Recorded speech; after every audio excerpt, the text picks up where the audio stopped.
Magkaisa tayo sa imansikan! Mabuhay ang Pilipinas!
Maghanda tayo at mag-ingat pagkat marami tayong kalaban at mga kaaway.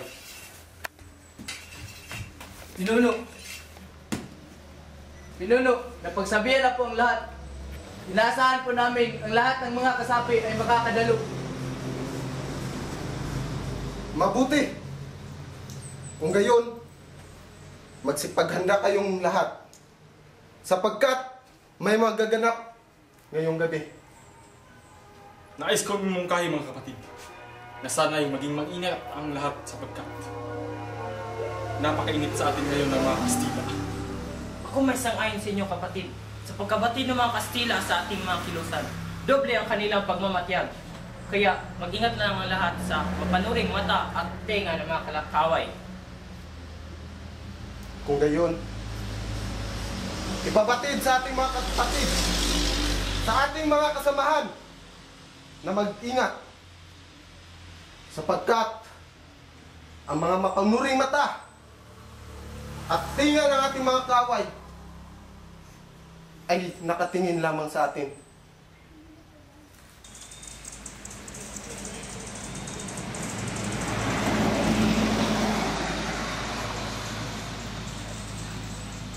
Alam niyo ba kung ano ang ating pagpupulungan? Hindi ko kapatid ang mga detalye.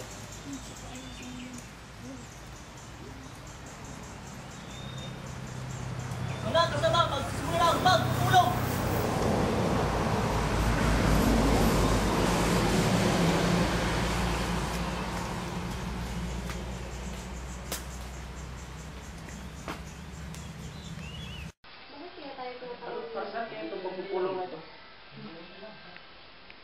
Ano mo ba ang dahilan? Tahimik mga kaibigan. Salamat sa inyong pagpunta. Batid ko na kayo'y nahihiwagaan sa aking pagpapatawag na madali ang pagpupulong.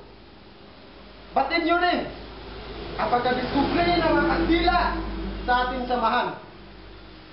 Kaya kailangan tayong gumawa na madali ang revolusyon upang maunahan natin ang ating mga kaaway. Ngunit kapatid, hindi pa natin kakayanan ng isang revolusyon. Hindi pa tayo handa. Kulang pa ating mga armas. Hindi pa sapat ang ating pondo.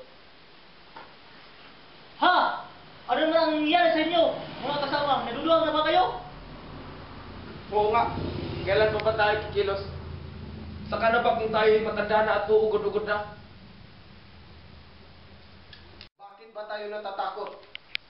Bakit ba tayo natatakot sa mga Kastilang walang ginawa sa ating bayan kundi sirain? Magpakabusog at dayain ang ating pagkatao. Patuloy ba tayong matatakot? Patuloy ba tayong matatakot sa ating sariling bayan? Ikaw, meron kang karapatan sa iyong buhay na mamuhay na mapayapa at walang takot sa ibang tao. Wala na ba tayong gagawin? Magtatago na lang sa dilim? Magtatago hanggang mautos tayo Kailangan nating buhayin ang ating mga sarili, ang ating mga prinsipyo at dignidad. Wala na ba tayong gagawin? Ano ang ating gagawin? Lalaban! Lumaban! Magpapagapi pa ba tayo? Lumaban!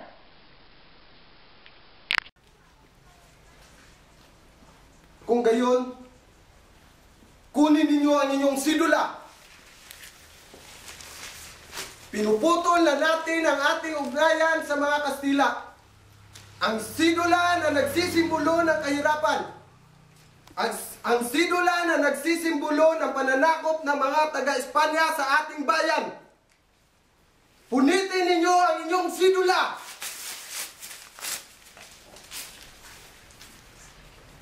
Magkaisa tayo sa imagsikan. Mabuhay ang Pilipinas! Mabuhay! Mabuhay ang Pilipinas! Mabuhay! Mabuhay ang Pilipinas! Mabuhay!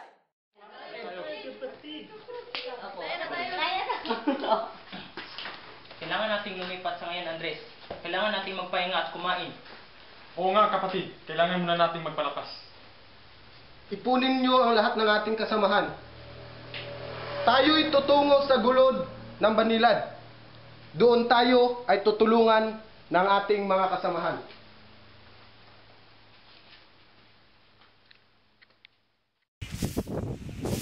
Dito mo ba yun? Parang may paparating. Saan? Saan dyan? May paparating.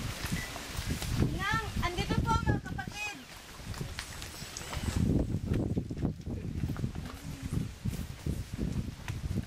Inang, paumanhin po sa aming biglaang pagdating.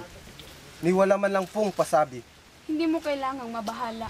Isang kaligayahan ng aking puso ang pagsilbihan ang mga taong may parehong hangad ng sa akin. Napakapalad po ng ating bayan sa pagkakaroon ng kababaihang gaya po ninyo. Hindi na kailangan ang mga papuri sapagkat tungkulin ko ito sa ating inang bayan. Inang kahabagabag po ang kanilang kalagayan. Hala. Inuunuwa ko po'y pagod sila at gutom. Hala, magsipaganda kayo at alagaan ang ating mga panauhin.